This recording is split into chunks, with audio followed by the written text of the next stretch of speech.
Muchos reinos antiguos crecieron y cayeron en el Medio Oriente. El segundo libro de Crónicas termina hablando de la deportación del pueblo de Israel a Babilonia y del decreto del rey Ciro de Persia de la reconstrucción de Jerusalén. Pero, ¿quién era Nabucodonosor y cómo llegaron los persas a dominar al pueblo babilonio? Los libros de Esdras, Nehemías, Esther y Daniel tienen muchas de estas respuestas y hoy aquí las vamos a buscar. Nabucodonosor, el rey que llevó a Babilonia a su máximo esplendor, comenzó su carrera derrotando a los egipcios en Carquemis, mientras todavía gobernaba su padre Nabopolassar.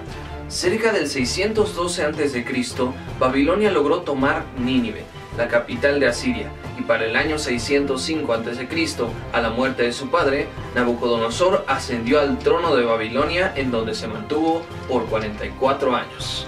En el año 597 a.C., el rey Joaquín de Judá fue deportado a Babilonia después de que el ejército a cargo de Nabucodonosor invadiera Jerusalén.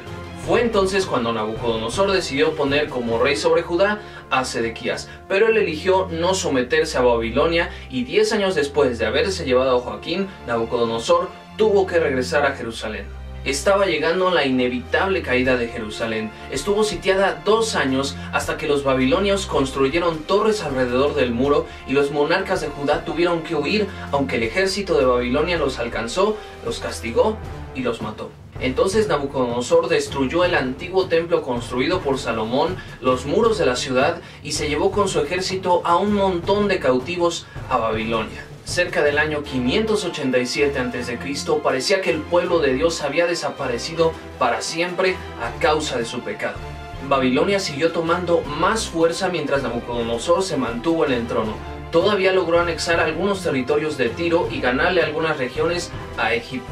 Los historiadores también creen que Nabucodonosor embelleció Babilonia con los llamados jardines colgantes y que continuó con las prácticas de idolatría que se hacían en la llamada Torre de Babel.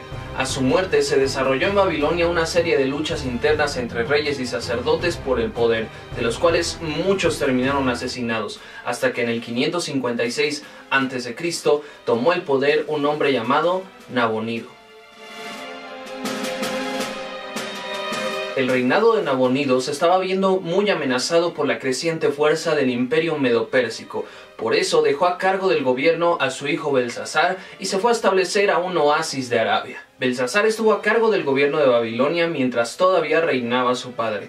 Es por eso que en Daniel 5:7, cuando aparece la escritura en la pared, él ofrece el tercer puesto más importante de Babilonia a quien lo puede interpretar, porque él mismo, Belsasar, ya era el número 2 debajo de su padre.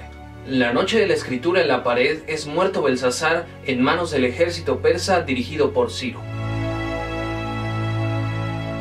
Se cree que el pueblo de Babilonia no se resistió a la invasión pérsica porque estaban muy inconformes con el gobierno de Nabonido y Belsasar, según lo narran las crónicas pérsicas y babilónicas. Después de la invasión en el 539 a.C., la Biblia dice que comenzó a gobernar Darío. Darío puede ser otro nombre que haya tomado Ciro el persa al apoderarse de Babilonia. También puede ser referencia a Gubaru, a quien Ciro nombró como su subalterno. Durante este reinado es cuando se desarrolla la famosa historia de Daniel en el foso de los leones. Cerca de 170 años antes de que Ciro el persa tomara el poder, Isaías había profetizado que él daría la instrucción de reconstruir Jerusalén, lo cual hizo cerca de 70 años después de que Babilonia lo destruyera. Él devolvió los utensilios que Nabucodonosor había tomado del templo de Jerusalén y les permitió a los judíos regresar a reedificarlo en el 538 a.C. Ciro murió en el 530 a.C. y como en el caso de Nabucodonosor, hubo muchos disturbios acerca de la sucesión. La Biblia vuelve a hablar de un rey de Persia hasta Asuero. El rey citado en el libro de Esther era también llamado en sus traducciones persas y griegas de su nombre como Jerjes. Él gobernó desde el 485 hasta el 465 a.C. Recibió los mensajes acusadores de los enemigos de Israel para que se detuviera la reedificación del templo, lo cual no pasó hasta el reinado siguiente, que comenzó a su muerte en el 465 a.C.